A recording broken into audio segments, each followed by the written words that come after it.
lactation consultant. So today, it's gonna be comment day, answer question day. I'm very thankful dun sa two of you, specifically two of you, mga nanay na nag-reach out sa akin regarding your problem of breastfeeding and formula feeding. So, I'm gonna shout out to Mom Rachel, did I pronounce it right?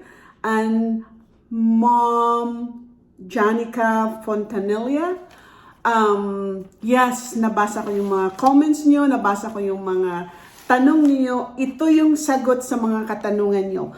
And I'm gonna make sure na i-guide ko kayo kung ano yung pinagdadaanan nyo ngayon. Dahil alam kong mahirap ang journey ng breastfeeding, mahirap ang journey sometimes ng formula feeding. So for some of you mga nanay na hindi pa ninyo naranasan ito dahil bago pa kayong panganak o kaya never pang nangyari sa mga babies niyo to, baka mangyayari sa mga babies ninyo itong situation na to. Okay? So, sit down with me for maybe 15 minutes of your time dahil i-explain ko sa inyo kung ano yung reason kung bakit may mga babies talaga na medyo matigas ang ulo, na talagang binibigyan ng problema si nanay. So today, it's question comment day. So, I'm gonna start with Mom Rachel.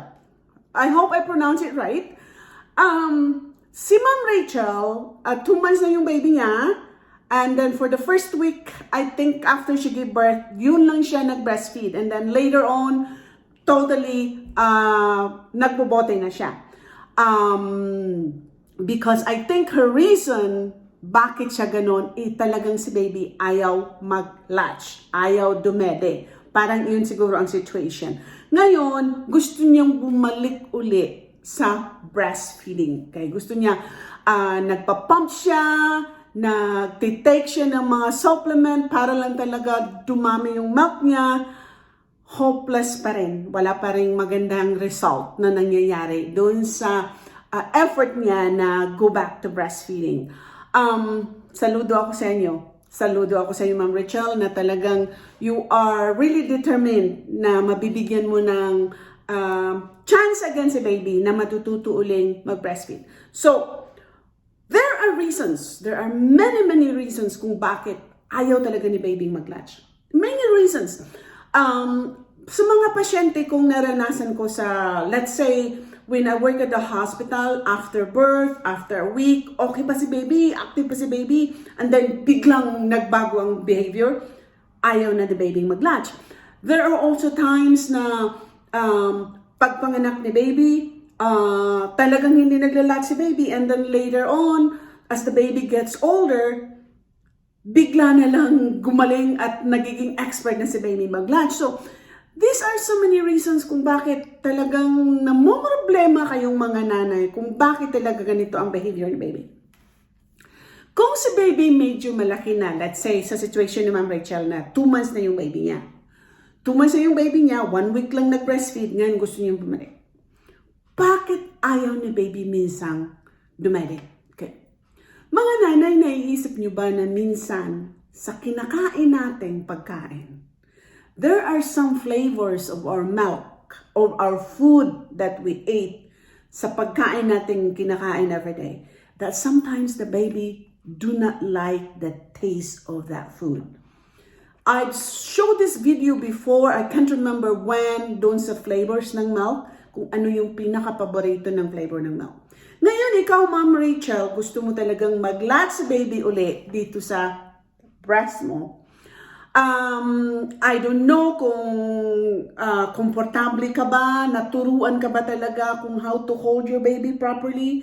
Dahil sa breastfeeding, pag laging isang position ka lang lagi, isang position ka lang lagi, minsan boring. I would really rather you to learn more breastfeeding positions na feeling nyo mas komportable si baby instead of just using one position all the time. Okay? I have watched my videos about different positions with latching. Baka yun ang problema. Baka yung ginagawa mong cradle hold or cross cradle hold pag nag-latch ka, baka talagang hindi type ni baby yun. You know why? Yun din isang rason. Ang baby natin may kanya-kanyang posisyon sa tiyan natin. May kanya-kanya, may patuwad, may patiwarik, may pahalang, may pa-curve. All those positions doon sa womb natin, yung position ng baby natin, can affect on how you position pag nag-breastfeed kayo. Kasi nga, kumbaga, kung ang baby nyo, excuse me, kung ang baby nyo doon sa womb nyo, nung nagbuntis kayo, ay laging nasa left side, o laging nasa right side. Think about it. Go back. Recall. Remember. Saan ba talaga laging position yung baby ninyo nung buntis kayo?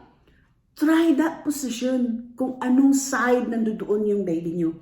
Kasi ganito, the form of our body, yung baby nung baby natin, may mga comfortable positions yan sila. Okay? Tulad nating mga, just think about us, tayong mga adult. Di ba pag natutulog tayo, may position ka talaga na doon ka talaga nakakatulog ng mahimbing. Correct? Tell me if I'm wrong. Hindi ako makakatulog pag hindi ako nakatagilid, laying on my left side. Ito talaga ako natutulog, laying on my left side. Pag natutulog ako na pag ganito, flat, matagal ako makatulog. Pero pag when I lay on my left side, doon ako mahimbing. Based that one, babasihan nyo yan when you're latching your baby. Okay. So, recall, think about it. Saan nyo ba laging napifeel yung katawan ni baby nung buntis kayo? And follow that. Let's say, I don't have my doll right now dahil nandito ako sa isang bahay. So, if you have a baby na, ito lang gamitin ko ha, na ang position ni baby is laging nasa left and nasa right side, facing towards you. So, nakatingin sa'yo, why don't you do a football position this way? Nasa baby facing towards you. Sana makuha niyo to, okay? Wala lang akong baby ngayon. So, if the baby is laging nasa left side nung buntis kayo, so maybe do a cradle hold this way. Maybe comfortable is baby. You need to play by ear and see how this baby gonna feel pag naglalatch kayo. Dahil ito ang isa sa mga reasons kung bakit ang baby ay ayaw maglatch. Another reason na sinimulan ko kanina about the flavor of your milk, alam nyo, tayo mga Pilipino, kahit nandito ako sa ibang bansa, hindi mawawala sa akin ang kinakain ko na may maasim, na may maalat. Mahilig tayo dun eh. Mahilig tayo doon. Think about it. Yung kinakain nyo everyday na laging may suka, laging may toyo, laging may... Do you think iyan ang isa sa reason kung bakit ayaw ni baby mag-latch? Why don't you experiment, let's say, throughout this week, kung mahilig kang magsawsaw ng suka o toyo doon sa kinakain mo, maybe do something less. See is kung mag-improve yung taste ng milk mo. See kung magustuhan ni baby yun. Ang pinakauna ko talagang trick, ito'y ginagawa ko even newborn, pag nasa hospital pa, or even babies who are days old. Ito yung talagang ginagawa ko sa mga babies na matigas ang ulo na ayaw mag-latch. Nag-spray. So, I sprayed milk, okay? So, nilalagay ko muna yung milk sa spoon. Kung hindi, I just get the milk directly from the breast. Pag may makita akong when I express it, lumalabas na yung milk, I use my finger kaagad and then swipe it in the baby's mouth. Sinuswipe ko talaga. Pinapalasahan ko talaga. I made sure that the baby is tasting your milk. Okay. Do it. Kung ayaw mag-latch the baby, so express your milk, put it in the baby's mouth. You can use a spoon. Train the baby first. Put the milk in the spoon. Feed the baby. So I have a video again about how to use this feeding tools. Find that video on how to use these feeding tools. Dahil, if there's a way na makukuha niyo yung breast milk niyo, feeding the baby with just the spoon or with a syringe, okay? Ito yung pinaka-cheap na nabibili niyo sa mga pharmacies, okay?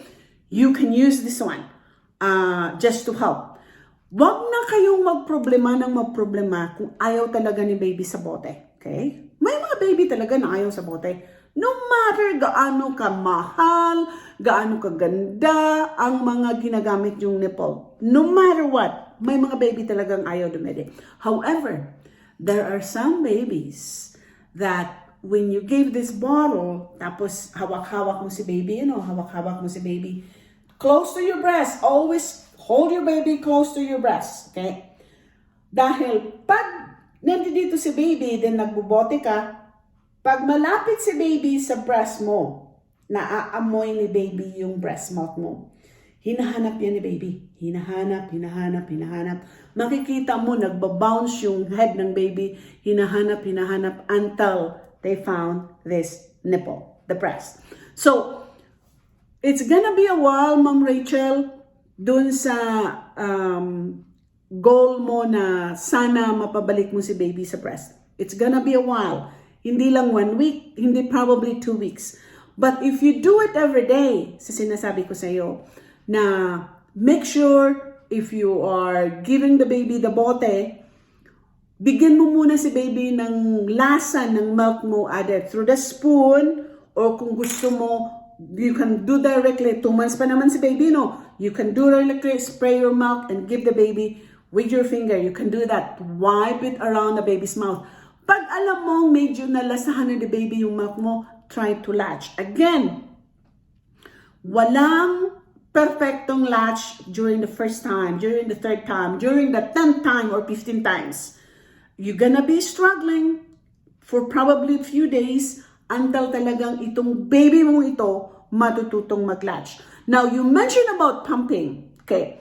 I would rather try to latch the baby na hindi ka pa nag-pump. Kasi normally, pag nag-pump ka na 30 minutes before you latch, hindi mabilis ang flow ng milk mo when you latch the baby. Kasi nga, na-empty mo na eh. Frustrated si baby. Ayaw ni baby dumede. Kasi pag latch the baby, wala namang nakukuha because you took it all. I would rather suggest na bago ka mag-pump, try to latch the baby. Do it patiently. Kailangan mo talaga ng more than 100% nito patience when you do this, okay? Do it every time bago ka nag-pump. Do it every time bago mo siya bigyan ng bote. Kasi pag nafe-feel ni baby na, andyan pala yung amoy ng breast, andyan pala yung amoy ng milk, maybe try ko. So again, there are many ways. Position, consider the position. Consider doon sa sinasabi kong lasa ng milk ninyo. Baka yung kinakain nyo, ayaw ng lasa ni baby. Ayaw ng lasa ng milk nyo yung kinakain nyo, okay? Na baby ninyo, okay? Nakukumpi siguro kayo sa akin. The food that you ate will affect the taste of our milk. I give this example before. If you eat carrots ngayon, ang gatas mo matamis. Ang gatas mo kulay orange. Ang gatas mo malinamnam. Okay? If you eat squash ngayon, ganun din. Ang gatas mo medyo dilaw. Ang gatas mo medyo matamis. If you eat kamote ngayon, ganun din. Anything you eat sweet, magiging sweeter din yung milk ninyo. Okay? But there are some babies who probably don't like too sweet of a milk. May mga babies na gustong siguro nila natural flavor ng milk. So ano yun? Kung kakain ka ng tinapay, kakain ka ng kanin, kakain ka ng cake, kakain ka ng saging, every flavor of the food that you ate affects the flavor of your milk. Doon sa mga spices na mga taong may hilig sa maanghang, you need to make sure na i-minimalize ninyo yung mga spicy food kinakain ninyo. Dahil pag masyadong spicy ang food na kinakain nyo, maging spicy din ng konti yung breast milk nyo at minsan ayaw ni baby ng spicy flavored of milk. Okay? Minsan it can cause them gasiness, bloatedness. Kaya, ang tinatandaan yan, the baby sometimes have this kind of memory na yung flavor pag nalasahan na ayaw na. So, experiment, mga nanay. Experiment, Ma'am Rachel, on how you can do this, okay? For example, based on research na pinag-aaralan namin, garlic is the most favorite flavor na spice ng mga baby. Garlic. Okay, garlic. Chocolate, baby ayaw. Okay? Ayaw ng chocolate, lalo na pag dark chocolate. Okay? Maybe milk chocolate, yung medyo matamis, but dark chocolate, ayaw nun. So, those kind of flavors na binimension ko sa inyo, experiment it. Okay? Kung anong gusto ni baby ng lasa. So, I hope you learn something from this video. Please do your comments and more videos to come. Thanks for watching. I'm gonna answer again another videos for Mom Janica. See you later.